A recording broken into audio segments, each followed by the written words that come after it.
Hey everybody, happy Saturday to you. Hope you're enjoying your day and you like the little comics I've been posting this week. Sometimes I forget. I always try and say I'm going to post a new one on Saturday and then the day gets away from me and I have to save them for the following week. But I see that you share them a lot, so I think you must like them. I'm glad you do. So the topic I chose today is a simple one, and yet it's not, as many of the subjects that we consider. And it's a very simple question. What does spirituality mean? We say it all the time. I'm spiritual, they're not spiritual, but it seems like we mean different, it seems that we mean different things when we say that. And that's what prompted the topic today. Over the last week or so, I think it just came up in my world, in my conversations.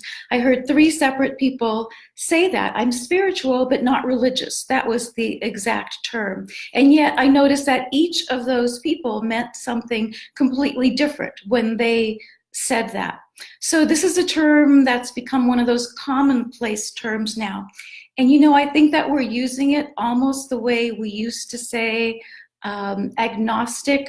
We used to say that in ways to say, I believe in something, but I'm not sure what I believe in, or I'm not sure if I believe in God or a religion or a certain belief. So we used to call ourselves agnostic in certain way. We didn't want to say we were atheists if we weren't.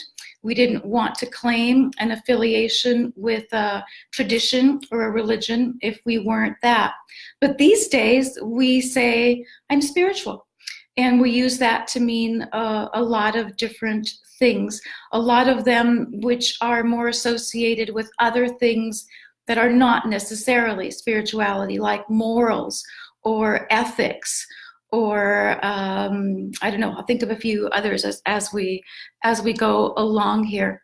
And even people who are beyond spirituality or think of themselves more associated with traditional religions, they are using the term as well to describe different members of their congregation or members or people who they would like to approach for their different traditions as well. And so they use the initials SBNA, so spiritual but not affiliated, as a term to say, well, this person might be a good candidate for. So this really seems to be the term that we're using. But again, then, what does it mean? So religions are using it as for prospects, potential members to become more religious. Yet spiritual people who want nothing to do with religion are also using the term as well. People who I know are atheists also consider themselves spiritual. So we could say that it's not necessarily to do with a belief in a certain deity or deities or that way of going. So I think what we can do next is just to say what spirituality is not, right? So let's say that it's not religion then, or it's not religion light, the lighter version of religion, even though we just said that that's how it's being used. And we know as well that it's not exactly our path or our purpose, but I notice that people who are very wanting to fall in step with, this is my purpose and this is what I'm following, this is what my journey looks like, we also tend to say that it's a spiritual journey. So what makes it a spiritual journey? Why is our journey spiritual? Why isn't it just a journey? Why isn't it just a life filled with meaning or purpose or the search for that? Why do we call that spiritual? Or why is any kind of a journey spiritual? So that again brings us back to the question. It's an easy question. It's an easy definition. I'm going to give it to you. I'm not going to tease you much longer with what spirituality is, but I do want you to notice that this word, like others, have a tendency to become buzzwords, have a tendency to become overused or associated with too many other things. We could do a whole little subject on that. For instance, even when we talk about channeling, now we talk about sports figures are channeling their predecessors or something. So it's become a term in the sports legends fields now as well, which I kind of love and chuckle about here and there.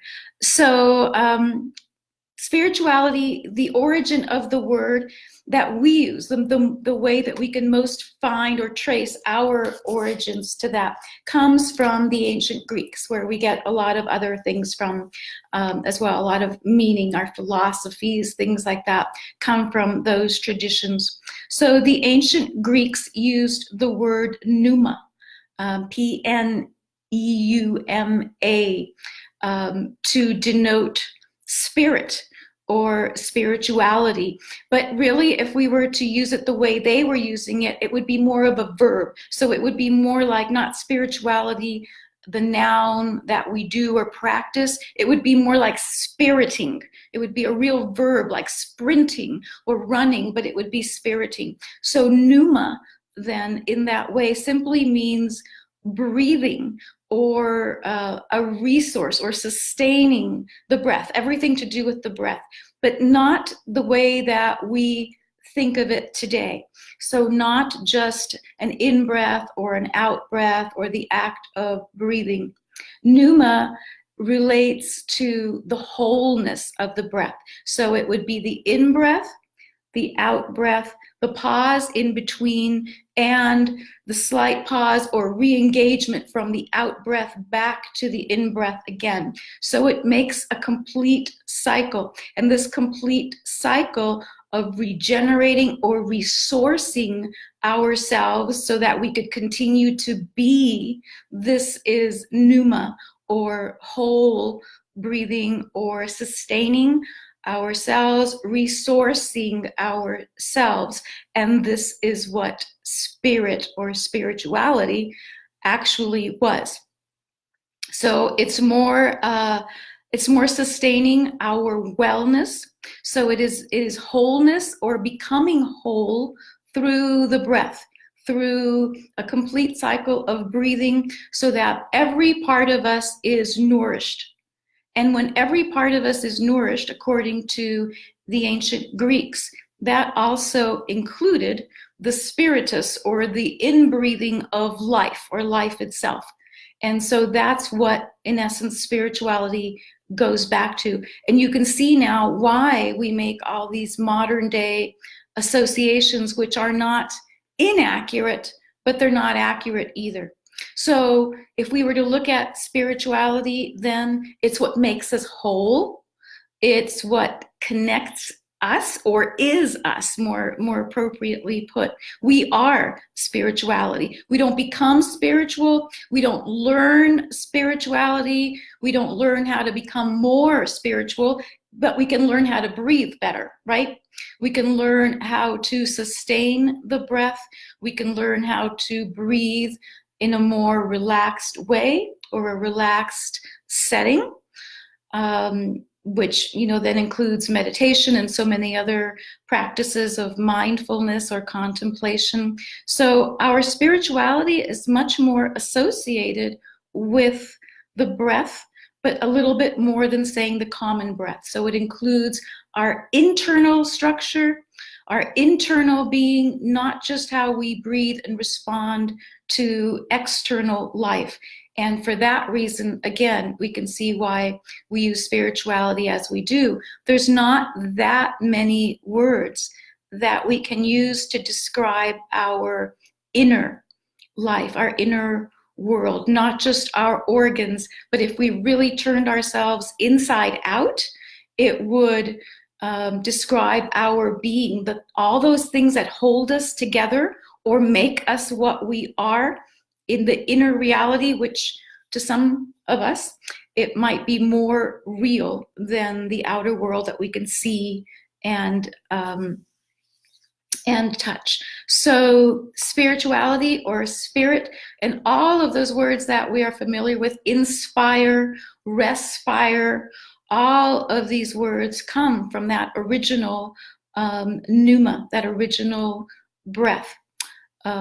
Another thing to simply remember about spirituality is that it is really concerned with this life. Spirituality, spirit is concerned with now. We're breathing now. We stop breathing, we stop living. So spirituality, spirit is concerned with life, with this life. It's concerned with all of the things that will make us whole, complete, sourced and resourced, fulfilled, all those things that we know in this now life, in the present moment. So as much as we use spirituality in other words, it's not really concerned with next life. It's not really concerned with whether you believe in an afterlife or whether you believe in reincarnation or wherever you think you're going in your next life, and you may or may not go there accordingly. But spirituality is about now. It's about this life. It's about the use of our resources, which we're always breathing. We're not going to go anywhere or do anything unless we restore ourselves and our breath. In some of the forthcoming classes, we'll be doing breathing exercises because we are these days holding our breath in ways that are not really helpful. The way we relate to technology, our breathing has somehow taken on a cycle that is somehow associated more with our technology and how often our technology refreshes itself. So as much as we say that we are organic or biological and technology is more made of inert materials, we are changing our breathing cycles to coincide with our use of technology, which is really weird. So I think that warrants a conversation and a better way to resource ourselves, I think, than by checking our latest app on our technology. Although I think most of us are somewhat addicted, if we'll admit to it anyway. So, okay, let me think what else did I want to say about spirituality. I do want to go back to this concept that we are spirituality. It's not something we do or believe in, that it is really more of a verb, not a noun. We are spiriting, we are being, we are doing. All of these aspects are verbs. These are all action. So that's what karma is. Karma simply means action. It doesn't mean all the garbage and burdens that we are dragging along behind us or beside us or on top of us. It just means action. So spirituality is karma. Spirituality is an action that we take on our behalf to help make ourselves whole and everything else. We are spiritual. It is us. And so maybe to wrap this up a little bit is I want to say, why then is it so hard for us to define or describe this? Why is it that we all use this word, but in so many different ways? And part of the reason for that is that the concept of us being spiritual, or that we are spiritual. We are not spiritual beings, we just are. It is what we are. So this concept is a symbolic concept which is associated with the right brain, the right hemisphere of the brain. So this concept then, we get that, we understand that, we relate to it in that way. But if we want to talk about it, write about it, describe it to each other, we then need to engage the left brain, which is responsible for speech and for thinking and for making things relative to each other, spatial realities and like that. And so this symbolic concept then is translated or turned over to the left brain to talk about it and describe it and define it. And the left brain being very linear, and being very describing much more either the past or an idea of the future, but not necessarily the present, which pneuma or mindfulness or spirituality is located in always the present. And so the definition that we get from our speaking, writing, left brain will always leave us lacking a little bit. It has to separate itself from the concept, from the symbol, in order to describe it. And anytime we separate ourselves from our breath or our spirituality or anything else, we begin to describe it as self or other, us or them. I'm spiritual, I'm not sure about them. This is my version of spirituality. I'm not sure what that is or what spirituality will be like in, say, 50 years. So the minute we separate ourselves, the minute we separate the idea from the concept or the experience, we're already describing it in a way that is, if not separated, at least a little bit distorted already, because we're in duality. Now we've separated it. We have the two sides, either trying to describe it or facing each other, or one thinking that it is spirituality and the other one thinking that it has to talk about it or learn about it because it's outside of it. So those are the reasons then why we have such a hard time describing it. It is an experience. It's hard to describe what those experiential things are. It's like describing the taste of water, describing what the breath feels like, describing what our heart really feels. All of these interior aspects, these true symbolic aspects of our nature, are unique to us first. They link us together, but we walk around thinking that we're separate from each other and then separate from these ideas as well. So is that a quick, simple definition on that? And I see a couple of your questions, Lucia. I don't know, I don't have a way of translating this directly into Spanish when I'm doing this. I know it would be great. Some of the things that we'll look into, if we can find some simultaneous translation. Hi to Eddie, and it's been a long time. Yes to some people that I haven't seen in a while. So before I finish, I want to tell you just a little bit about the next event that I'm doing, and I know I've been getting a couple emails about it. So the Eyes Wide Open event, which is going to be online this year on March 9th, and that way everyone can participate in it, I hope, as much as possible. So we're going to do it online over 2 days, on a Saturday and a Sunday, for about 2.5 hours with a break in between, so I can cover as much as there will be.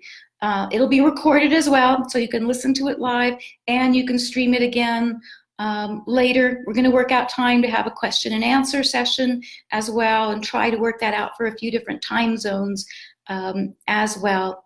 So Eyes Wide Open is what I call it now. It's an event that I've been doing once a year since about 2005.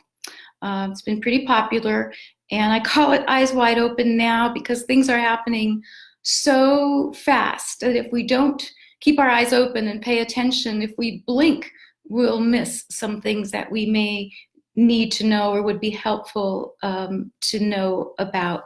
So I'm calling it Eyes Wide Open now. And in some ways it involves some predictions of the near future. When I say the near future, you know, we can look about as far as 50 or 75 years down the road, and it can be relevant to our life. We can picture that, we can imagine that. It's about a lifetime, a little bit more than that sometimes. But when we start talking in terms of things that might happen 200 or 300 years in the future, or a few thousand years into the future, we get it. We get it as a concept, but it's hard to feel relevant to it. If I said, if we help take care of waste management, you know, in 10 years, we could make a huge difference, we're going to feel very different about that than if I say that, you know, 300 years from now, our descendants will have to deal with it. and what does that mean to us really exactly. So I try to keep it as relevant as possible to what we are dealing with, what we are facing with, what we have inherited and why, and what we can do about it. It's not just a fix it. How do we or they, we're in these kind of times we tend to look at they. What did they do about it? They broke it. They should fix it. But this is our life and our planet. And to some extent, we are they and they are us. So we're all in this together. And we have to work it out. So it's not that we're just looking at predictions and whether I make predictions and whether they come out true or not. It's more about the things that I can describe, that I can see a little further down the road, and what can we do about it? Can we adapt to it? Are we willing to adapt to it? What if we're not? What can we change? What is within our power to do something about? So that's why I like to do this event, not because I like to be in the business of being psychic or making predictions. We could all look at the world right now and all become fairly good, make fairly even predictions of what we see in the world. But what we need to do is look, as we say, outside the box or beyond the box, or turn it inside out or upside down, and see what the planet looks like from inside our own view, and what we can do about that. So this year, I'm going to use the term anti-fragile, which I really like. I found that in a book title that I read recently. So anti-fragile is really about living with uncertainty and using a certain amount of predictions or predictors to live with that uncertainty in as fairly certain ways as we can. So what can we do to make our lives more comfortable, more sane, more secure, more aware? What can we do to make ourselves feel more healthy, more grounded, to understand each other and the world in greater ways? What can we do to keep our hearts open, our minds open, to be accepting of others who may think and see the world differently than we do? And in all of that, it just helps to just have a little bit more knowledge, information, guidance, and to be able to take it in and refer to it.